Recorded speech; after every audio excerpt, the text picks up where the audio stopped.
Yeah, thank you for allowing me to come here and explain a little bit what we are doing at NEFCO. For those of you who doesn't know us, I will start with a few slides on NEFCO and then a little bit of activities that we have done. There's also a stand there behind you where you can find more information about NEFCO. We are sort of a financing institution trying to disseminate, the experience and knowledge that we have of our sort of, in a global perspective, very successful progression over many years in terms of sustainability and environmental investments.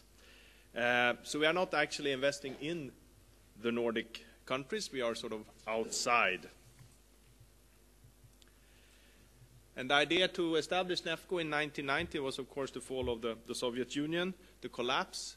And the idea was that there was, as we started out in Eastern Europe, or we're still sort of the bulk of our work is still there, it was to see that you could get more bang for the buck while investing outside of the Nordic countries rather than inside the Nordic countries. And that is, of course, always been and it will continue to be sort of a strong criteria for our investments. The projects needs to be environmental cost effective. So we benchmark a little bit back to the Nordic countries what it would cost to achieve the same benefit in the projects in the Nordics. And usually I think the cost is 1/7 compared to doing the same investments in the Nordics, or it's 1/7 of the cost. So it's quite cost effective.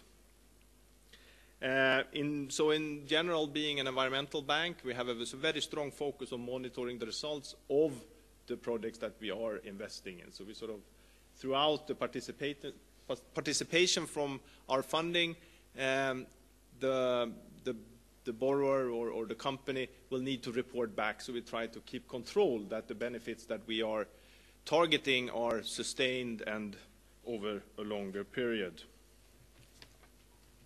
If we look what the main areas of our priorities would be, in general we have this, the target of our projects are small and medium-sized. Compared to other IFIs, international financing institutions such as the World Bank, the Nordic Investment Bank and so forth, we are targeting investments. Our share is up to 5 million euros, which in this context is a sort of small, medium size, but we go down to maybe 500,000 or even less, actually. We have some funds that are much lower than that.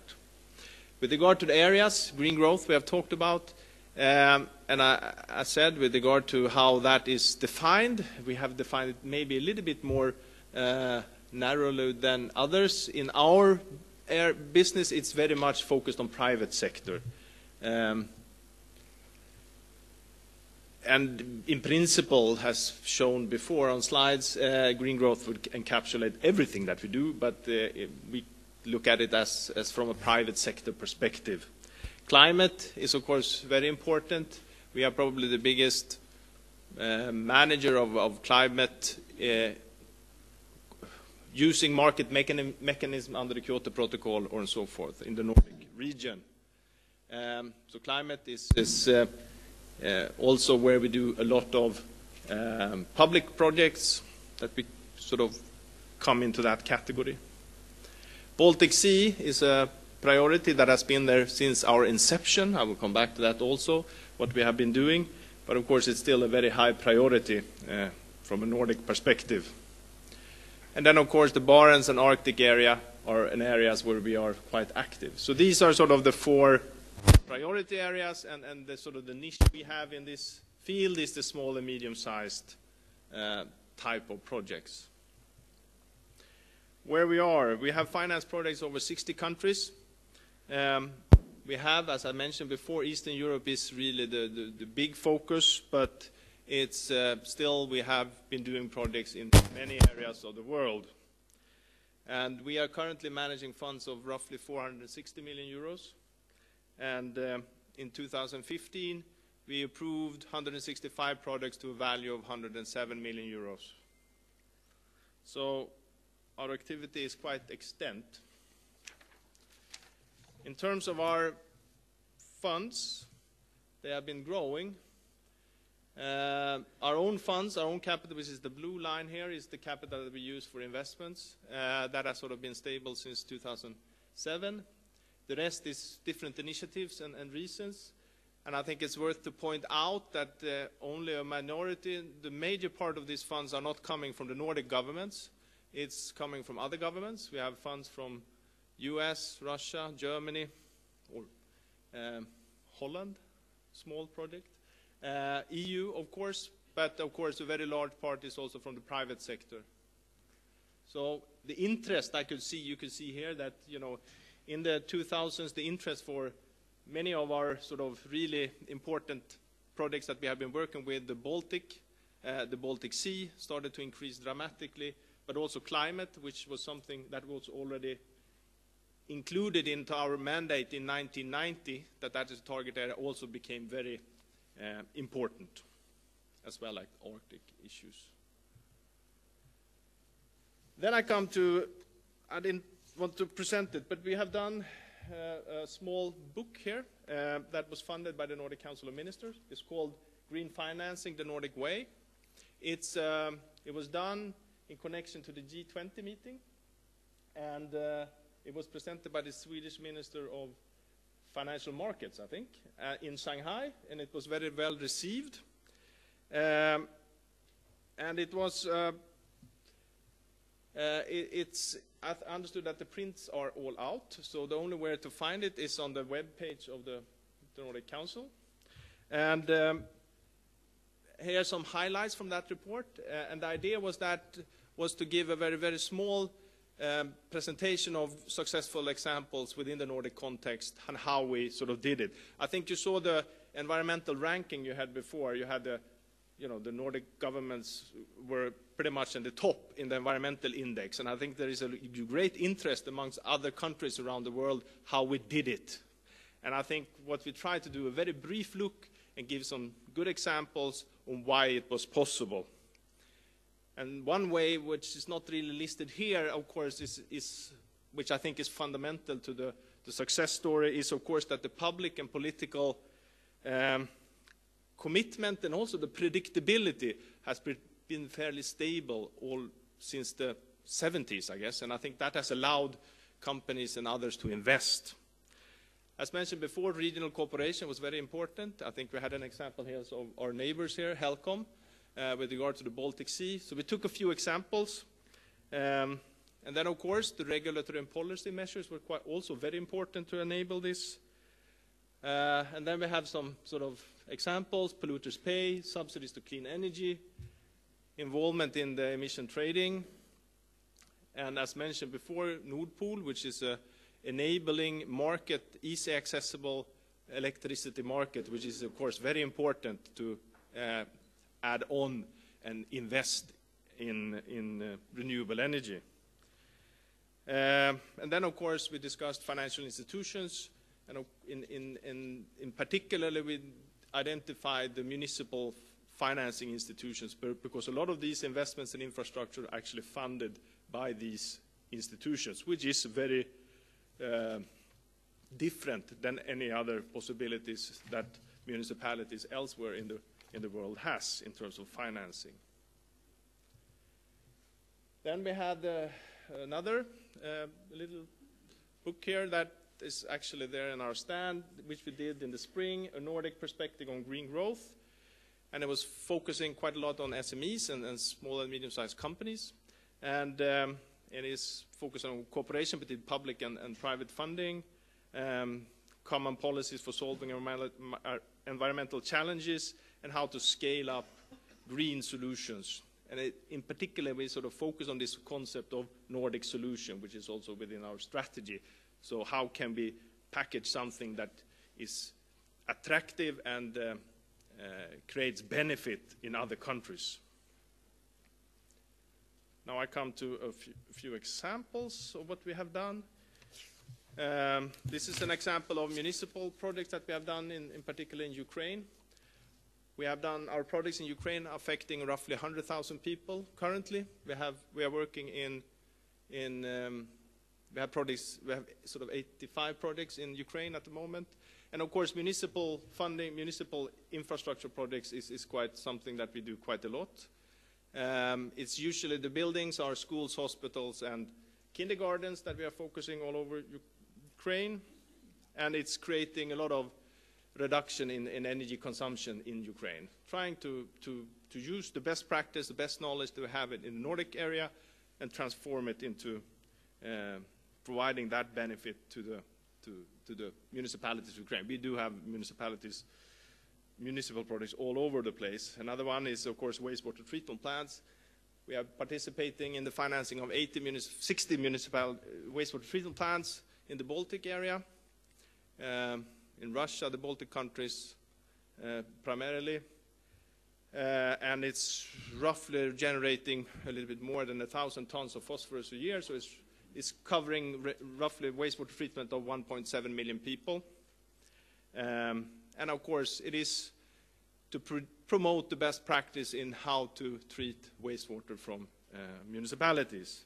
I could add here that we hopefully in December here will also approve the first 5 municipalities in Belarus that are contributing to the wastewater into the Baltic Sea. So we're moving into to Belarus as we speak.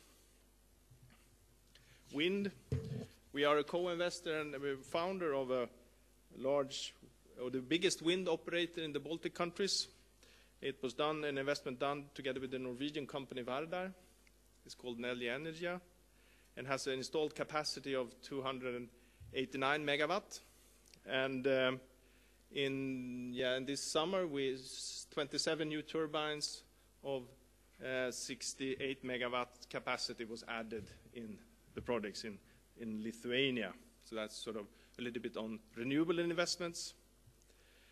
And then, of course, we have the Arctic activity, and that is focused very much around the Arctic Council and also the Barents Council, but this is, I guess, the Arctic example.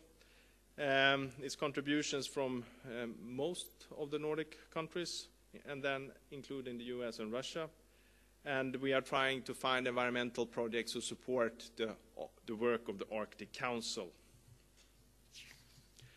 And then I must end with a short note on the NOPEF, which is a fund that is supported by Nordic Council of Ministers. It's a small fund that we have, but it generates a lot of benefits.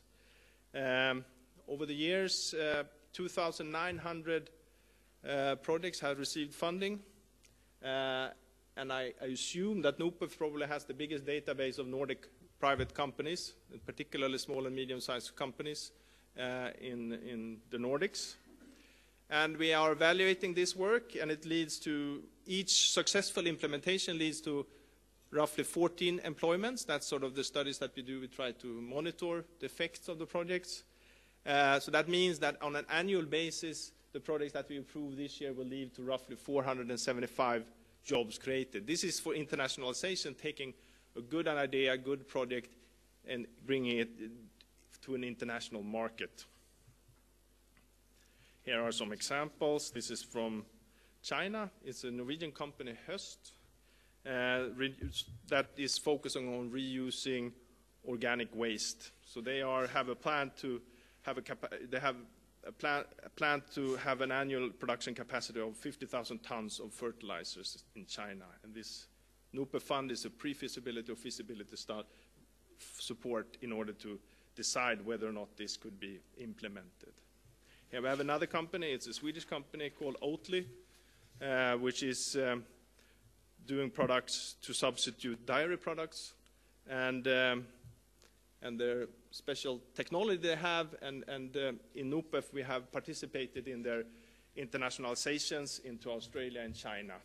So this is a very good effect for a very small amount of money, actually, I would say, in the Nordic perspective, how to get good ideas, good technologies out on an international market. Okay, thank you very much.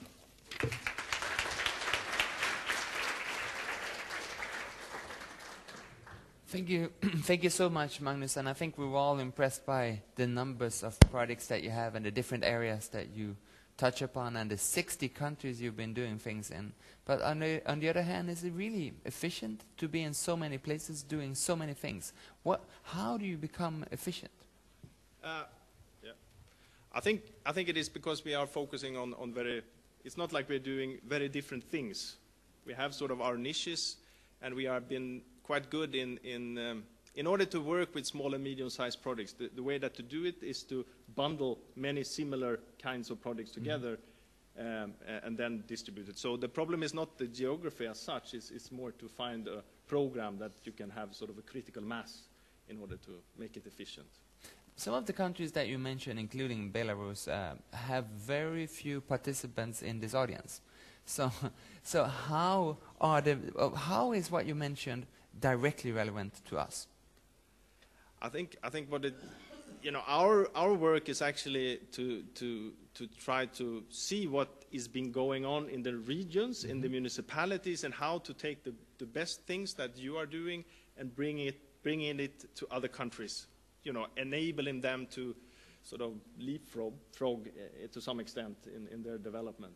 So the reason that we want to approach you over lunch, which is approaching, is because we have a great thing, like the Oatly that you mentioned, or something great that's been done in our municipalities or our context that we think could be multiplied in other countries. Is that why? Yeah. Okay. That's something we do. And how is that done? Contact us. Okay.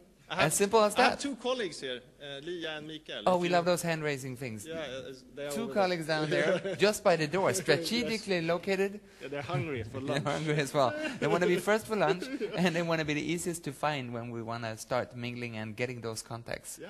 Thank you ever so much, Magnus. Yeah.